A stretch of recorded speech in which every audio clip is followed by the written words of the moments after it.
మన పూర్ణిమలో కళ్యాణం కమనీయం సేల్స్ ప్రతి 15,000 రూపాయల కొనుగోలుపై కంచి కాటన్ శారీ ఉచితం.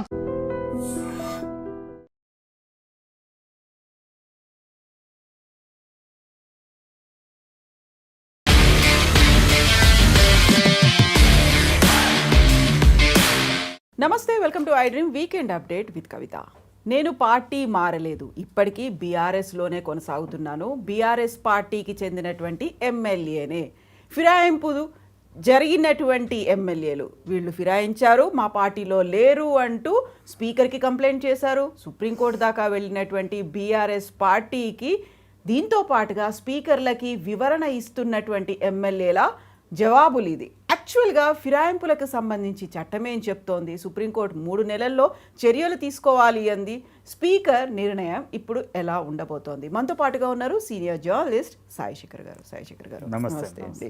సో ఫిరాయింపులకు సంబంధించి ప్రతిసారి వచ్చేటువంటి ఒక మాట, మేము నియోజకవర్గ అభివృద్ధి కోసమే సీఎంని కలిసాము తప్ప పార్టీ మారలేదు అనే మాట. సో ఇప్పుడు ఈ 10 మంది ఎమ్మెల్యేలు కూడా అదే మాట చెప్తున్నారు. యాక్చువల్గా మరి వాళ్ళు ఫిరాయించినట్టా లేదా బీఆర్ఎస్ పార్టీలోనే ఉన్నారా? Technically no, morally yes. Okay, వాళ్ళు మారినట్టే కానీ మారినట్టు. అది అంటే ఈ ఫిరాయింపులకు చాలా బోలెడంత నేపథ్యం ఉన్నది మన దేశంలో. స్వాతంత్రం వచ్చిన దగ్గర నుంచి 67-71 మధ్యకాలంలో భారీ ఎత్తున జరిగినాయి. అంతకుముందు స్పొరాడిక్గా జరిగేవేమో మరి నాకు పెద్దగా ఐడియా లేదు, కానీ 67-71 మధ్యలో దేశం మొత్తం మీద సుమారుగా, అంటే డిఫరెంట్ స్టేట్స్లో కానీ సెంటర్లో కానీ ఎక్కడన్నా కానీ మొత్తానికి సుమారుగా 1,500 మంది ఎమ్మెల్యేలు అటు నుంచి ఇటు నుంచి అటు మారారు 1967 నుంచి 71 మధ్యలో. 67 నుంచి 71, 4 ఏళ్లలోనే. అదే 5 years one term. Okay okay. So 1,500 మంది, వీళ్ళలో 1/3 మంది మంత్రులు అయ్యారు ఏదో గవర్నమెంట్లో ఫిరాయించడం వల్ల. ఇది ఒక చరిత్రాత్మకమైన హిస్టారికల్ ఫ్యాక్ట్ ఇది. ఓకే. అండ్ ఈ 67 కాలంలోనే గయాలాల్ అని ఒక అతను హర్యానా రాష్ట్రంలో ఒకే రోజులో ఒక 3 పార్టీలు మారాడు ఆయన. 3 కండువాలు మార్చుకున్నాడు. అంటే వెళ్ళి వచ్చి అలా ఏదో మొత్తం 3 సార్లు మారాడు ఒకే రోజులో. రావు బీరేందర్ సింగ్ అని డిప్యూటీ చీఫ్ మినిస్టర్ ఉండేవాడు హర్యానాకి. ఆయన he famously described this as Ayaram Gayaram. అలాంటి ఆ కల్చర్ అని ఆయన దాని గురించి మాట్లాడాడు. అక్కడి నుంచి అది స్థిరపడిపోయింది. సో ఇక అటు నుంచి అటు గెంతటం అనేది చాలా మామూలు అయిపోయి దాని మీద పొలిటికల్ సెటైర్లు వచ్చి అందరూ మాట్లాడుతూ జరుగుతుంది. కానీ దానికేమీ నియంత్రణ చేసే అవకాశం లేకుండా పోయింది. రాజ్యాంగపరంగా కూడా ఏ రకమైనటువంటి నియంత్రణ లేదు. వీళ్ళు ఏంటి, ఒక ప్రజాప్రతినిధి ఎలా ఎలక్ట్ అవుతారు? Either he should be contesting as an independent, లేకపోతే ఏదో ఒక పార్టీ వాళ్ళు ఏ ఫాము బి ఫాము అవన్నీ ఇస్తారు వాళ్ళకి. ఇచ్చితే వాళ్ళు ఆ పార్టీ అభ్యర్థిగా ఎన్నికల్లో పోటీ చేస్తారు. రాజకీయ పార్టీ గుర్తింపుతో పోటీ చేస్తారు. Non partisan elections like local bodies and all, అక్కడ అంటే విలేజ్ పంచాయతీస్లో నాన్ పార్టిజాన్ బేసిస్లో జరుగుతుంది ఎలక్షన్. అక్కడ పార్టీ బేస్ ఉండదు, పార్టీ గుర్తులు ఉండవు, కానీ మొత్తానికి వాళ్ళకి రాజకీయ మద్దతు ఉంటుంది. అంటే రాజకీయ after all election is politics అని చేత అది ఉంటుంది. కాకపోతే వీళ్ళకి బీ ఫామ్ తీసుకొని ఆ పార్టీ గుర్తు వస్తుంది, ఆ పార్టీ గుర్తుతో పోటీ చేస్తారు ఎన్నికల్లో. చేసి ఆ పార్టీ అభ్యర్థిగా ఎన్నిక అయిన తర్వాత ఇక్కడ ఒక కాన్ఫ్లిక్ట్ ఒకటి ఉంటుందండి. ఒక పార్టీ అభ్యర్థిగా ఎన్నికైన తర్వాత ఆ అభ్యర్థికి అతని నాయకత్వం నచ్చలేదనుకోండి, అతను ఏ నాయకుడి కింద పనిచేస్తున్నాడో లేక ఏ పార్టీ కింద పనిచేస్తున్నాడో ఆ పార్టీ సిద్ధాంతాలతోనో ఆ పార్టీ తాలూకా రూల్స్ అండ్ రెగ్యులేషన్స్తోనో విభేదం కలిగిందనుకోండి, కలిగితే ఇతనికి వ్యక్తి స్వాతంత్రం అనేది ఒకటి ఉంది కదా, which is guaranteed by the constitution. దాన్ని అతను ఉపయోగించుకొని నేను ఈ పార్టీలో ఉండను, వేరే పార్టీకి వెళ్తాననే అభిప్రాయం ఏర్పరచుకునే అవకాశం ఉంది. కానీ నియోజకవర్గ ప్రజలందరూ ఇతను ఆ పార్టీ అభ్యర్థిగా పోటీ చేశాడు కాబట్టి మేము గెలిపించాం, ఆ పార్టీ అంటే మన కాన్స్టిట్యూషన్లో ఉన్న ప్రొవిజన్ ఏంటి, మెజారిటీ శాసనసభ్యులు మెజారిటీ పార్లమెంటు సభ్యులు ఉన్న పార్టీ నాయకుడు ప్రధానమంత్రి అవుతాడు, వాళ్ళందరూ ఎన్నుకున్న నాయకుడు ప్రధానమంత్రి అవుతాడు. సో మనం పలానా వ్యక్తియో లేక పలానా పార్టీయో అధికారంలో ఉండాలని కోరుకుని వాళ్ళు ఓటు చేస్తారు ప్రజలు. ఓటు చేసినప్పుడు మరి వాళ్ళని మోసం చేసినట్టు ఇతను ఆ పార్టీ వదిలేసి వేరే పార్టీలో జాయిన్ అయితే. ఇది ఒక నైతికమైనటువంటి ఇష్యూ. ఒక పక్క వ్యక్తిగతమైనటువంటి ఇష్టాయిష్టాలు అండ్ మోరల్ క్వశ్చన్, ఈ రెండింటి మధ్యన కాన్ఫ్లిక్ట్. రాజీవ్ గాంధీ ప్రధానమంత్రి అయిన తర్వాత ఆయన ఈ డిఫెక్షన్స్ అట్నుంచి ఇటు మారడం అనే దాని మీద, ఈ ఫిరాయింపులు, వీటి మీద కొంత గట్టిగానే ఆలోచన చేశారు. చేసి 1985లో ఒక రాజ్యాంగ సవరణ తీసుకొచ్చారు, 51వ రాజ్యాంగ సవరణ. దీనిలో 2 ప్రొవిజన్స్ పెట్టారు. ఒకటి స్ప్లిట్, 2 మెర్జర్. స్ప్లిట్ అంటే ఏంటి, విడిపోవడం. ఎంతమంది విడిపోతే స్ప్లిట్గా గుర్తిస్తారు? సో ఆ రాజ్యాంగ సవరణలో ఏం పెట్టారంటే 1/3 మంది వెళ్ళిపోతే, సపోజ్ 100 మంది ఎలక్ట్ అయితే 33 మంది లేదా 34 మంది వెళ్ళిపోతే వాళ్ళని స్ప్లిట్ గ్రూప్గా గుర్తిస్తారు. ఇండివిజువల్గా వెళ్ళిపోతే అతను తన శాసనసభ్యత్వం కానీ లేక పార్లమెంట్ సభ్యత్వం కానీ కోల్పోతాడు. ఇండివిజువల్గా తన పార్టీకి రాజీనామా చేసి నేను కాంగ్రెస్లో చేరుతున్నాను అని తెలుగుదేశంలో ఉన్నవాళ్ళు లేకపోతే బీజేపీలో ఉన్నవాళ్ళు అట్లా చేశారనుకోండి, పార్లమెంట్ సభ్యులు లేకపోతే శాసనసభ్యులు, వాళ్ళు వాళ్ళ సభ్యత్వం కోల్పోతారు. ఒకటి ఎన్నికైన ఆ గ్రూప్ మొత్తంలో 1/3 మంది కనుక వెళ్ళిపోతే వాళ్ళని బ్రేక్అవే ఫ్యాక్షన్గా గుర్తిస్తారు. అప్పుడు వీళ్ళకు మెంబర్షిప్ కోల్పోయే ప్రమాదం ఉండదు. ఇది ఒక provision. Second provision is merger. ఒక గ్రూప్ ఎన్నికైతే సపోజ్ 10 మంది ఎలక్ట్ అయ్యారనుకోండి, 2/3 మంది ఇంకొక పార్టీలో మెర్జ్ అయిపోవచ్చు. 10 మందిలో 2/3 మంది అంటే సుమారు 7 వెళ్ళిపోతే ఆ 7 వేరే ఏదైనా ఒక పార్టీలో మెర్జ్ అయిపోవచ్చు. వాళ్ళు శాసనసభలోనే ఉన్న ఏదో ఒక పార్టీలో వాళ్ళు మెర్జ్ అయిపోవచ్చు. అప్పుడు వాళ్ళని ఆ పార్టీకి సభ్యులుగానే గుర్తిస్తారు, విలీనమైపోయిందని. అప్పుడు ఈ మిగిలిపోయిన వాళ్ళ మెంబర్షిప్స్ పోవు, వీళ్ళకి మెంబర్షిప్స్ పోవు, అది విలీనం అయిపోయినట్లు లెక్క. ఈ దృష్టాంతాలు కూడా మనం ఇటీవల కాలంలోనే చూసి ఉన్నాం. ఇవి 2 ప్రొవిజన్స్ 1985లో 52nd కాన్స్టిట్యూషనల్ అమెండ్మెంట్ ద్వారా తీసుకొస్తే ఈ 1/3 మంది వెళ్ళిపోవడం చాలా ఎక్కువైపోయింది. చాలా దగ్గరలో 1/3 మంది వెళ్ళిపోయినప్పుడల్లా 1/3 మంది వెళ్ళిపోతున్నారు. ఈ ప్రమాదాన్ని నివారించడానికి 2003లో కేంద్ర ప్రభుత్వం, అంటే అప్పుడు ఎన్డీఏ ప్రభుత్వం, మరొక రాజ్యాంగ సవరణ తీసుకొచ్చింది, 91వ రాజ్యాంగ సవరణ. దీనిలో ఈ స్ప్లిట్ అనే కాన్సెప్ట్ తీశారు. ఎవరైనా వాళ్ళంతటా వాళ్ళు వెళ్ళిపోతే వాళ్ళు మెంబర్షిప్ కోల్పోతారు. మెర్జర్ అనే కాన్సెప్ట్ ఉంచారు. 2/3 మంది కనుక ఎన్నికైన శాసనసభ్యులు, ఏదన్నా ఒక పార్టీ తరఫున ఎన్నికైన శాసనసభ్యులు కానీ పార్లమెంట్ సభ్యులు కానీ 2/3 మంది అంటే 3/2 మంది వెళ్ళిపోతే వాళ్ళని ఏదైనా వేరే పార్టీలో జాయిన్ అయితే లేక వాళ్ళంతటా వాళ్ళే ఒక పార్టీ అని ప్రకటించుకుంటే వాళ్ళని బ్రేక్అవే ఫ్యాక్షన్గా గుర్తిస్తారు. మిగిలిన వాళ్ళ మెంబర్షిప్స్ పోవు, వీళ్ళ మెంబర్షిప్స్ కూడా పోవు. ఈ మెర్జర్ క్లాజ్ కొనసాగింది.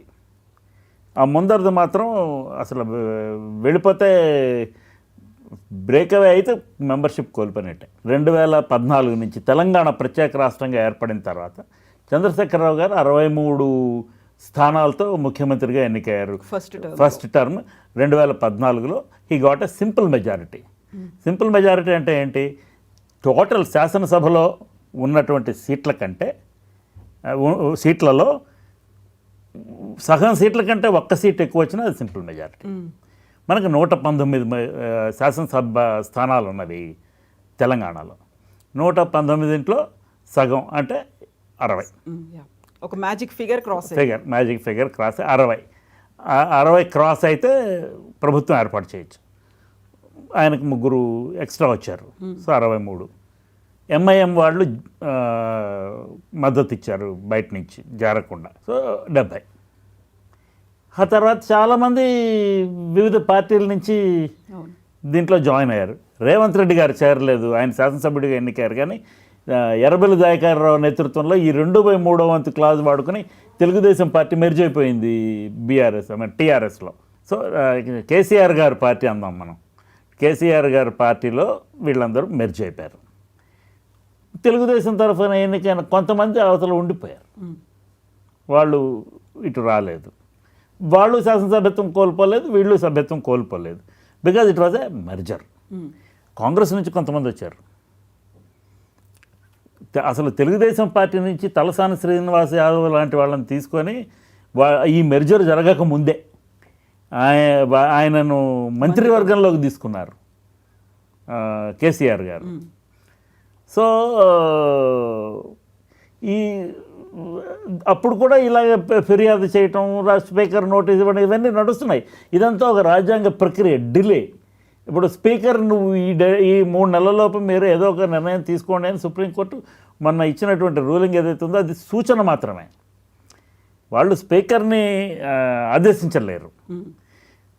ఇప్పుడు ఉదాహరణకి ఈ బిల్లులు ఒక పర్టికులర్ డెడ్ లైన్లో మీరు క్లియర్ చేయాలా వద్దా, గవర్నర్కి రాష్ట్రపతికి డెడ్ లైన్లు విధించాలా వద్దా అనే అంశం మీద రాష్ట్రపతి గారు అడిగిన 13 ప్రశ్నలకి సుప్రీంకోర్టు కాన్స్టిట్యూషనల్ బెంచ్ రోజు హీరింగ్ చేసి ప్రస్తుతానికి తీర్పును రిజర్వ్ చేసి పెట్టింది. అట్లానే speaker, legislature is an independent body, judiciary is another independent body. So వీళ్ళని వాళ్ళు నిర్దేశించలేరు. అన్ఫార్చునేట్లీ మన దగ్గర 3 సెటప్స్ ఉంటాయి: legislature, executive and judiciary. Legislature cannot control judiciary. Judiciary cannot impose restrictions on legislature within the broad circumstancesలో తప్ప. అది కూడా సూచనలు మాత్రమే చేయగలరు. ఈ ఎగ్జిక్యూటివ్ మాత్రం అందరూ రూల్స్ ఇవ్వగలరు. Executive is governed by the legislature, executive is also given rulings by the judiciary. Executive అంటే అధికారులు, బ్యూరోక్రసీ. ఇప్పుడు ప్రస్తుతం ఈ విషయానికి వస్తే మన శాసనసభ్యులు 10 మంది శాసనసభ్యులు బీఆర్ఎస్ నుంచి they switched their loyalties to the Congress. ఒకళ్ళ తర్వాత ఒకళ్ళుగా 10 మంది వెళ్ళారు. వెళ్ళి రేవంత్ రెడ్డి గారి నాయకత్వాన్ని బలపరిచారు. బలపరచడం అంటే ఏంటి, ఓపెన్గా దానికి ఎక్కడ ఓటింగ్ జరిగినప్పుడు వేయడం అలాంటి పరిస్థితి కాదు. ఇక్కడ రేవంత్ రెడ్డి గారికి తగిన నెంబర్లు ఉన్నాయి. 64 మంది కాంగ్రెస్ శాసనసభ్యులు గెలిచారు, ఒక సిపిఐ శాసనసభ్యుడు గెలిచారు. వాళ్ళు పొత్తుతో పోటీ చేశారు. ప్లస్ కంటోన్మెంట్లో ఒక శాసనసభ్యురాలు చనిపోతే, బీఆర్ఎస్ శాసనసభ్యురాలు ఉప ఎన్నిక జరిగితే కాంగ్రెస్ సభ్యుడు గెలిచాడు. సో వాళ్ళకి తగినంత మెజారిటీ ఉన్నది. బట్ ఈ 10 మంది తాలూకా మోరల్ సపోర్ట్ కూడా ఉన్నది. ఒక నుంచి ఎంఐఎం తాలూకా మోరల్ సపోర్ట్ కూడా ఉన్నది. అయితే వీళ్ళ భవిష్యత్ ఏంటి? దీని మీద బీఆర్ఎస్ పార్టీ స్పీకర్కి ఫిర్యాదు చేశారు. స్పీకర్ చర్య తీసుకోవటం లేదని సుప్రీంకోర్టు దాకా వెళ్ళారు. సుప్రీంకోర్టు మీరు 3 నెలల్లో ఏదో ఒక నిర్ణయం తీసుకోండి అని ప్రకటించారు. ప్రకటించిన తర్వాత ఇప్పుడు ఆయన నోటీసులు ఇచ్చారు. ఇస్తే వీళ్ళందరూ రిప్లైలు ఇచ్చారు. Everybody has given bunches of document for supporting their decision. మేము బీఆర్ఎస్లోనే ఉన్నాము, మేము మా నియోజకవర్గ అభివృద్ధి కోసం మాత్రమే ముఖ్యమంత్రిని కలిసాము, పెండింగ్ నిధులు ఉన్నాయి అని ఈ రీజన్స్ అన్నీ తీసుకున్నారు. అండ్ వాళ్ళు ఎక్కడ ప్రభుత్వానికి అనుకూలంగాను బీఆర్ఎస్ ఇచ్చిన విప్ను ధిక్కరించి ఓటు వేసిన సందర్భం ఏమి హైలైట్ కాల. అలాంటిది ఏమైనా ఉంటే బీఆర్ఎస్కి దాన్ని కొంచెం హైలైట్ చేసుకోవడానికి, చూపించడానికి అవకాశం ఉంటుంది. ఇప్పుడు బీఆర్ఎస్కి ఆ సమాధానాలు పంపించారు వీళ్ళు. పంపించిన తర్వాత వీళ్ళు మళ్ళీ వాళ్ళు రెస్పాన్స్ ఇస్తారు. సో కొంత ప్రక్రియ జరిగిందిగా. ఇప్పుడు తర్వాత 3 నెలల్లోపు చర్య తీసుకోమన్నారు స్పీకర్ని. ఆయన 3 నెలల్లోపు చర్య తీసుకున్నారు. వాళ్ళ దగ్గర నుంచి సమాధానాలు తెప్పించారు. చర్య 1 అయిపోయింది. చర్య 2 దాన్ని బీఆర్ఎస్ పంపించారు. పార్టీ చర్చించుకొని వాళ్ళు 2-3 రోజుల్లో రిప్లైలు ఇస్తారు. ఇదంతా తప్పు, వీళ్ళు నిజంగానే మారిపోయారని వాళ్ళకున్న ఆధారాలు వాళ్ళు రుజువుల కింద పెడతారు. వీళ్ళకున్న రాజ్యాంగపరమైనటువంటి వెసులుబాటును వీళ్ళు వాడుకొని అది కరెక్ట్ కాదని వీళ్ళు మళ్ళీ కౌంటర్ చేస్తారు. ఈ ఆర్గ్యుమెంట్స్ కొనసాగుతాయి. దీనికి అడ్జుడికేటింగ్ అథారిటీ స్పీకరే. ఇది కొనసాగుతూ ఉంటుంది. ఈలోపు ఇద్దరు శాసనసభ్యులు సమయం కోరారు, కడియం శ్రీహరి గారు, దానం నాగేంద్ర గారు. వీళ్ళిద్దరూ కొంచెం గట్టిగా కుదిమట్టంగా ఇరుక్కుపోయారు. దానికి కారణం ఏంటంటే దానం నాగేంద్ర కాంగ్రెస్ అభ్యర్థిగా సికింద్రాబాద్ లోక్సభ నుంచి పోటీ చేశారు. ఆయన బీఆర్ఎస్ శాసనసభ్యుడిగా ఎన్నికై దానికి రాజీనామా చేయకుండా శాసనసభ్యుడిగా ఉంటూ ఖైరతాబాద్ నుంచి ఆయన కాంగ్రెస్ పార్టీలో చేరి కాంగ్రెస్ కండువా కప్పుకొని కాంగ్రెస్ గుర్తు మీద ఎన్నికల్లో పోటీ చేశారు. వాళ్ళు గెలిచింటే మానేసి ఉండేవాళ్ళు, ఈ బీఆర్ఎస్కి రిజైన్ చేసి ఉండేవాళ్ళు ఎమ్మెల్యే పదవికి. కానీ గెలవలేదు కాబట్టి ఆయన ఓడిపోయారు కాబట్టి ఆ పదవి అలాగే ఉంచుకున్నారు. బట్ అతని మీద ఆ ఛార్జ్ కొనసాగే అవకాశం ఉంది. అందుకని ఆయన ఇంకాస్త లీగల్ ఎక్స్పర్ట్ ఒపీనియన్ తీసుకోవడానికి ఆయన కొంచెం టైం తీసుకున్నారు. అలానే కడియం శ్రీహరి గారు డిప్యూటీ చీఫ్ మినిస్టర్ దాకా చేశారు. ఆయన పార్లమెంట్ సభ్యుడిగా ఉంటే ఆయన్ని తీసుకొచ్చి డిప్యూటీ చీఫ్ మినిస్టర్ చేసి లెజిస్లేటివ్ కౌన్సిల్లో పెట్టారు కేసీఆర్. ఆయన వాళ్ళ డాటర్ కావ్య గారికి బీఆర్ఎస్ టికెట్ ఇచ్చింది, లోక్సభ టికెట్ అనౌన్స్ చేసిన తర్వాత వాళ్ళు పార్టీ మారి శ్రీహరి గారు ఆయన లాయల్టీ రేవంత్ రెడ్డి గారికి స్విచ్ చేసి కావ్య గారిని ఎన్నికల్లో పోటీ చేయించారు, ఆవిడ గెలిచారు. ఓకే, ఇప్పుడు ఇది పరిస్థితి. ఇది చిత్రం ఏంటంటే ఈ రాజ్యాంగపరమైనటువంటి వెసులుబాట్లు, రాజ్యాంగపరమైనటువంటి చిన్న చిన్న loop holes and the moral binding, వీటన్నిటి గురించి అపారమైన జ్ఞానం ఉండి శాసనసభని తన చేత్తో నిర్వహించిన పోచారం శ్రీనివాసరెడ్డి గారు కూడా ఇప్పుడు ఆ 10 మందిలో ఒకరు. ఆయన టేబుల్ మీదకి కూడా ఇలాంటి ఆరోపణలు వచ్చినాయి. ఎందుకంటే కేసీఆర్ 2018లో ముఖ్యమంత్రిగా ఎన్నికైన తర్వాత అత్యధిక మెజారిటీతో 88 మంది శాసనసభ్యులు ఎన్నికైన తర్వాత కూడా ఆయన 14 మందిని లాగేసుకున్నారు కాంగ్రెస్ నుంచి. ఆ ప్రాసెస్ మరి వాళ్ళు అభ్యంతరం పెట్టారు. ఆ ప్రాసెస్లో బట్టి విక్రమార్క గారు ప్రతిపక్ష నాయకుడు హోదా కూడా కోల్పోయారు. సో ఈ దాని తాలూకా లీగాలిటీని వాళ్ళు ప్రశ్నిస్తూనే ఉన్నారు.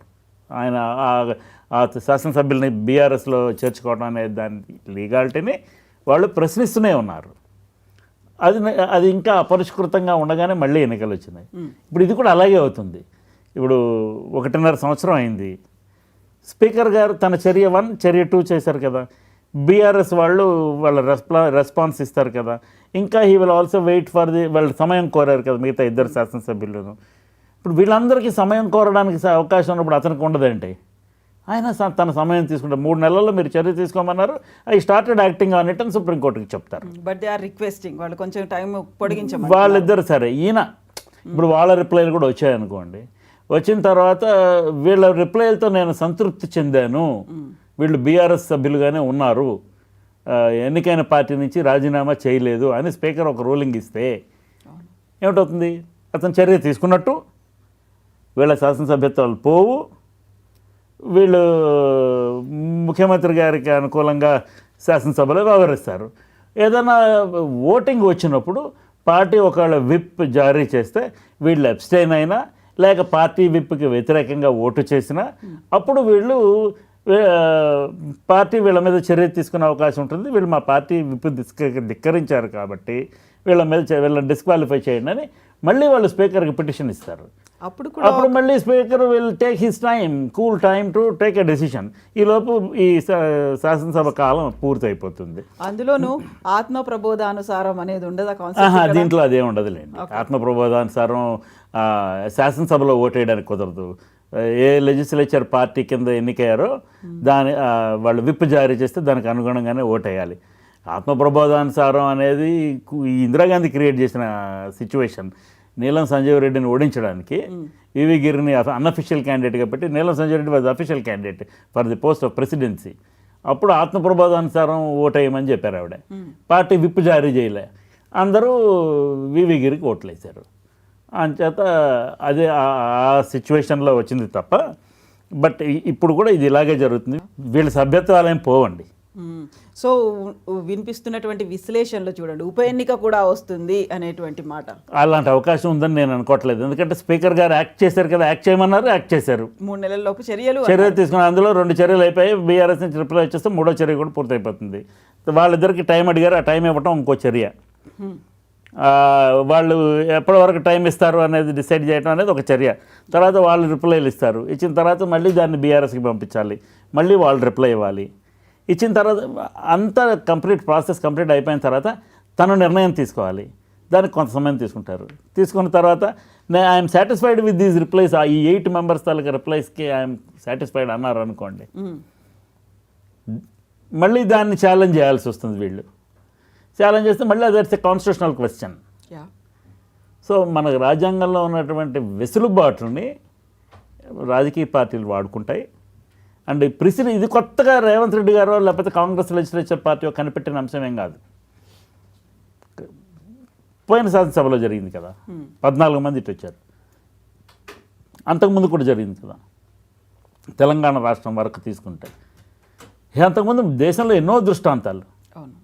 అందుకని వీళ్ళ అభ్యర్థిత్వాలు పోవు. కానీ వాళ్ళు ఏ పార్టీకి చెందుతారు అనేటువంటి ఒక క్వశ్చన్. మానసికంగా వాళ్ళు కాంగ్రెస్, భౌతికంగా BRS. Okay, mind body present in BRS, mind present in Congress. అంతే, దాన్ని ఎవరు క్వశ్చన్ చేయలేరు. అది రేపు పొద్దున మళ్ళీ ఎన్నికలు జరిగినప్పుడు వాళ్ళ నియోజకవర్గాల ప్రజలు నిర్ణయం తీసుకోవాలి. వాళ్ళకి మళ్ళీ రీఎలెక్ట్ చేసుకుంటే వాళ్ళ స్టాండ్ కరెక్ట్ అని విండికేట్ అయినట్లుగా ఉంటుంది. ఎందుకంటే in a democracy popular vote and victory is the bench mark. అయితే ఇక్కడే ఇలా వివరణలు ఉన్నాయి, చర్యలు తీసుకోమని చెప్తున్నారు, ఆ తర్వాత జవాబులు ఇస్తున్నారు, క్వశ్చన్స్ ఉన్నాయి, ఇవన్నిటితో 5 ఏళ్ళు కంప్లీట్ అయిపోతుంది. But the prime basic question, అక్కడ ఓటేసినటువంటి వాళ్ళు ఉన్నారు, ప్రజలు ఉన్నారు, ఓటర్లు ఉన్నారు. మేము ఒక పార్టీకి చెందినటువంటి అభ్యర్థికి ఓటేస్తే ఆయన ఈ పార్టీకి పోయాడు కదా, ఇప్పుడు దానికి డెసిషన్ అనేది గతంలో రీకాల్ చేయాలి అని ఇలాంటిది ఒకటి వినిపించింది. అలాంటివి ఏం లేవు ఈసారి.